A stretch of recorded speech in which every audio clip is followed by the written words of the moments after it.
In 2008, Universal Studios agrees to bring their Hollywood thrills and chills to Singapore. For their elaborate movie-based theme park, they are pushing the immersive blockbuster experience further and building it faster than ever.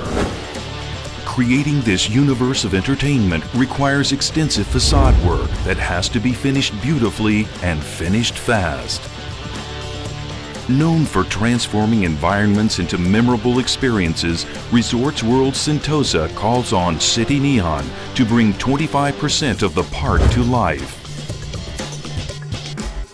No company or organization in this part of the world has ever built a theme park of such a scale before, and to Cityneon it's a totally brand new experience. We then put a strategic team together, decided to invest into it, and created this company called Themeworks with this kind of capability to deliver this kind of services. As Cityneon first venture into the exciting world of thematics, Giovanni Go leads the team who will transform the plans from paper to the actual larger-than-life attractions. When I was first given the news of being in charge and tender for this job, I feel very excited. It's really great for me to be involved. But due to the time constraint in the tender specs, we have to find new methods, new ways to improve and shorten the timeline so that we can achieve the target that was given. January 2009. All are busy on Sentosa Island where the ride's foundations are being erected. As Giovanni and his team wait for the core structures to rise up, they design the themes for the Lost World and the Revenge of the Mummy.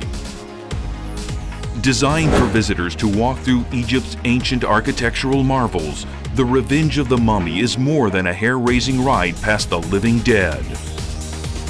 The experience begins where two towering 17-meter Anubis guard a maze through mystifying twists and treasures.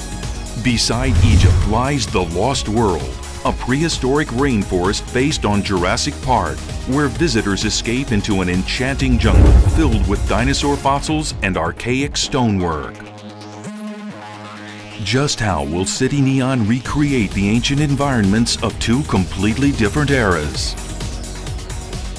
While the team has the American templates of both attractions, finding durable materials that captured every detail is no easy task. Cityneon faces their first challenge and finds themselves starting from square one all over again. May 2009.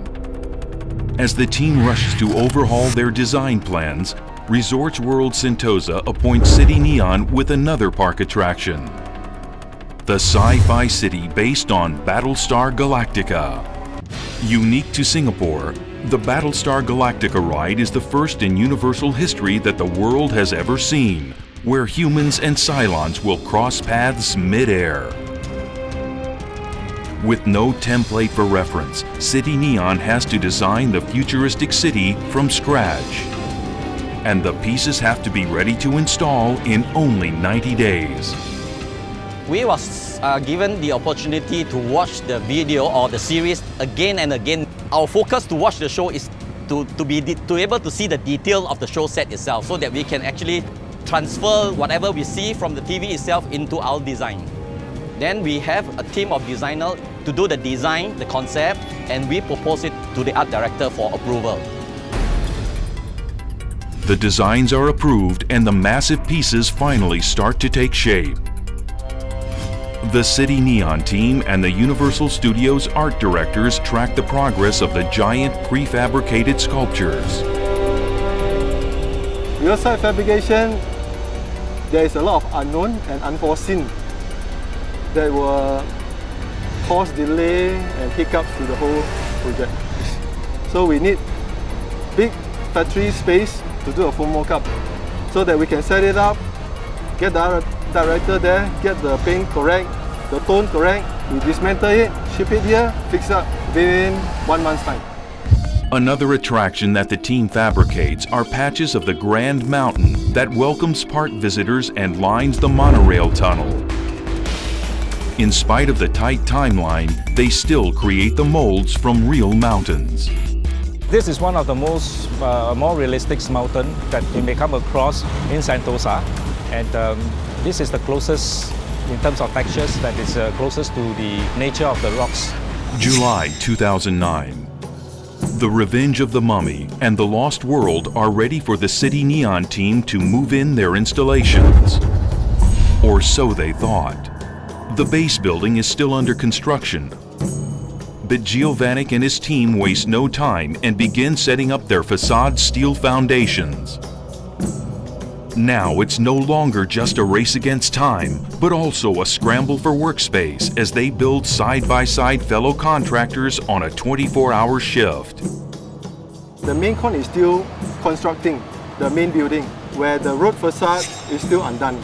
So mainly the whole space is crowded with minimum 6 contractors in one go. So everybody is fighting for space. A lot of coordination has to be done on site to make sure that we don't crisscross with each other. And of course, with that, we have a few safety officers that's running around. But at Battlestar Galactica and the Grand Mountain, the team isn't just dodging other workers. They're watching out for bullet speed trains. The worst constraint that we have is the roller coaster vendor itself. They are running the train. When they run the train, we are not allowed to work.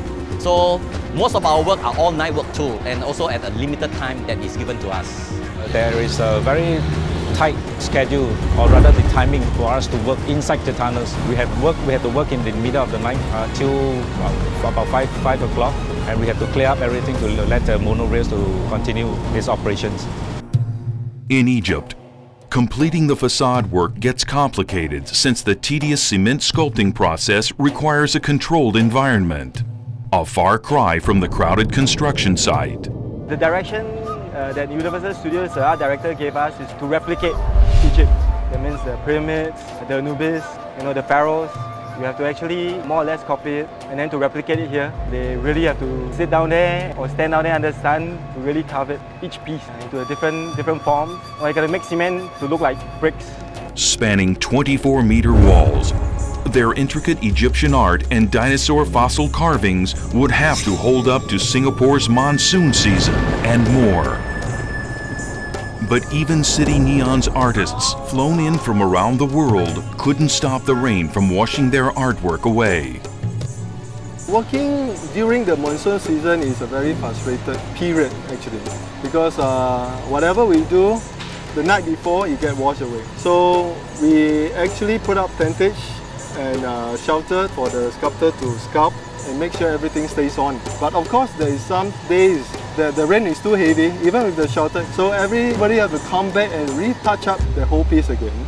September 2009. The Battlestar Galactica pieces arrive in Singapore and the team starts installation immediately. But another unexpected package also arrives on site. Enormous molds for the Egypt pillars.